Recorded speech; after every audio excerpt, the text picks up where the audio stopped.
J'aime bien la catégorie lifestyle. On dirait un truc de people sur GP Blog. Alors le bébé de Max, on va pas y passer diplôme, de toute façon c'est juste une news rapide comme ça. Il serait attendu vers le 6 mai. Donc attention, parce que le Grand Prix de Miami, c'est quand même le 4 mai. S'il y a un petit décalage, s'il arrive avant, il va le rater. Pas le Grand Prix, hein, mais la naissance de son enfant, du coup. Parce que lui, il fera le Grand Prix, quoi qu'il arrive, je pense. Il ratera pas le Grand Prix pour ça, hein, le connaissant. Alors, est-ce que ce sera une fille ou un garçon? Alors, elle a été vue en train de regarder des vêtements pour bébé sélection fille. Ah. Elle a accidentellement posté une photo de livre d'or sur les réseaux sociaux. L'un des messages disait qu'une autre fille allait rejoindre la famille. Oh, bah, c'est une fille, c'est sûr. Donc, Max, il va être un peu déçu parce qu'il voulait un garçon, lui. Bah, du coup, voilà. Pénélope aura une petite sœur, hein. Magnifique. Et Max, il aura pas de fils. Terrible. Coup dur pour Max Verstappen. Bon, il sera content quand même, hein. Ça va. Lando Norris a l'air d'être fan du WRC, tiens donc. Marrant ça. Ah bah écoutez, il a qu'à y aller en WRC. Hein. Peter Windsor qui annonce ça. Un autre point que j'aimerais souligner, c'est que je sais que Lando est un sérieux fan du WRC. J'espère que je ne révèle pas trop de secrets ici en disant que je sais qu'il a déjà été dans des voitures du WRC. Il est incroyablement bon. Très bien, bah... Je savais pas. Bah écoutez... Si un jour il y en a marre de la F1, il ira se reconvertir en WRC peut-être dans 8-10 ans. Il sera peut-être meilleur au niveau de la pression. C'est un peu différent du WRC, hein. T'es un peu seul en piste, tu te bats avec personne à part le chrono quoi en fait. T'as pas de pilote autour de toi quoi. Peut-être que ça lui conviendrait mieux. À voir. Vous en pensez quoi? Est-ce qu'il va rebondir en WRC un jour? Ce petit Norris. Allez bye. Les médias internationaux rendent verdict concernant la pénalité de Max. Ils donnent leur avis du coup. Curieux de voir, bon moi je suis pour cette pénale, elle était totalement justifiée selon moi. L'élan est du côté de Piastri, le pilote de McLaren a remporté les 2 dernières courses et a été sur le podium lors des 4 derniers Grands Prix. Juste parce que Verstappen a freiné plus tard, les rivaux du championnat ont couru en parallèle dans le virage, mais Verstappen n'a pas pu garder sa Red Bull en piste. Mais c'est ça, de toute façon Verstappen c'est toujours la même technique. En fait, il veut freiner le plus tard possible pour dire rester devant l'autre, mais il prend jamais le virage en freinant aussi tard en fait. Donc c'est une technique de bâtard ça. C'est du Max quoi. Max Verstappen partant de la pole dans la nuit d'Arabie Saoudite a terminé le Grand Prix en seconde position après un départ agressif, déclare la Gazzetta. Donc le premier c'était le Bild, le journal allemand du coup. Au premier tour, le Hollandais qui avait eu un moins bon départ que Piastri a tenté de maintenir le lead en coupant le premier virage, une manœuvre qui n'est pas nouvelle pour Verstappen, qui a été jugée antisportive par les commissaires. Marca, journal espagnol, Piastri a vaincu Max, le Max Verstappen apparemment imbattable, et le nouveau leader en Formule 1.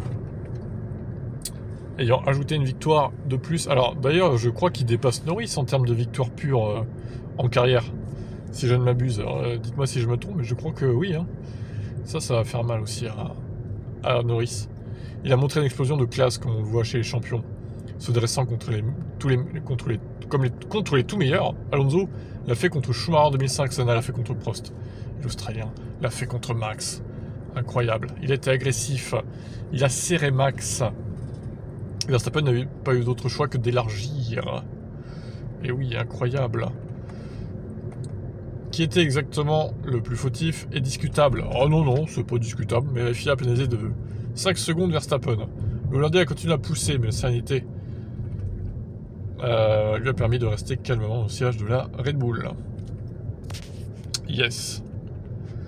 Il est resté calme. Bon, je me suis demandé à la fin quand même avec ses médiums, là, il perdait en perfou un peu, je trouvais, mais ça va. Il a pu contrecarrer le Max Verstappen en dur aussi, du coup. La McLaren en dur marchait franchement pas mal au final. Le Guardian, bon, bah, ils doivent être élogieux parce qu'ils sont pro McLaren, je pense. Maintenir la concentration et l'équilibre sous pression a toujours été une des caractéristiques des plus grands pilotes de Formule 1. Et Oscar Piastri démontre cela avec une certitude remarquable pour quelqu'un de si jeune. Sa victoire au Grand Prix d'Arabie Saoudite où il a battu Max était un exemple de calme olympien. Oh, c'est vrai, il s'est pas pressé, un peu comme Norris, hein, qui a failli se prendre une péna au stand, là, notamment. Il s'en sort bien, d'ailleurs. C'est qu'il devait pas... Alors, c'était en sortie des stands, hein, pour être plus précis, mais...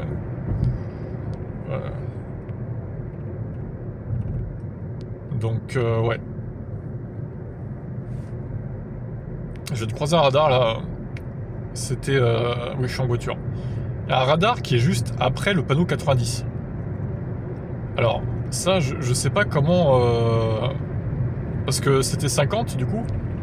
Mais il est juste après le panneau 90. Donc, est-ce qu'il détecte les gens qui sont à 50 avant le panneau? Ah, si c'est ça, c'est un coup de pute. Hein. C'est un coup de pute de la FIA, hein. Encore une fois. Hein. De la FIA de la route. Hein. Je sais pas, bon, bref. Je verrai bien si je me prends une amende, du coup.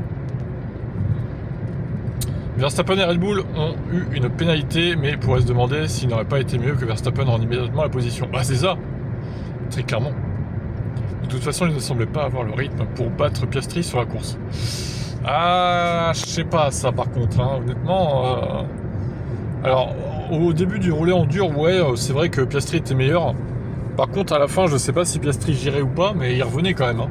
Il a repris 3 secondes. Hein. Donc bon, bref, on ne saura jamais de toute façon. Et j'ai envie de vous dire, il avait qu'à pas faire de la merde. Max, super Max. Voilà, ça lui apprendra à couper les virages, peut-être qu'il va se calmer.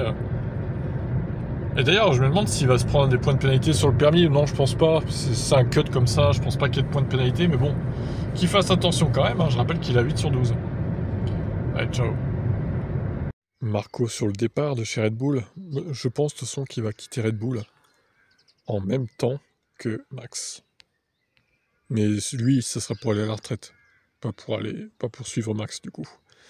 Marco était un actif participant en Formule 1 pendant de nombreuses années. Il a maintenant 81 ans et a envisagé la retraite.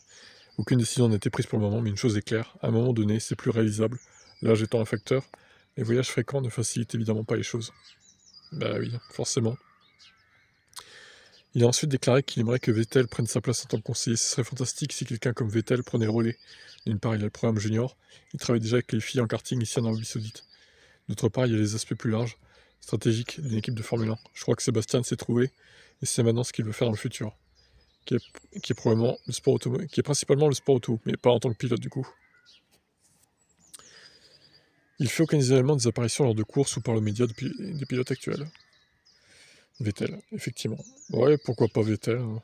En tant que gestionnaire des pilotes chez Red Bull. Il serait plutôt légitime, je dirais. Bon, bah, Papy Marco, ça sent la fin. Peut-être, ouais, dès l'année prochaine, fin d'année 2025 ou fin d'année 2026, au plus tard, à voir.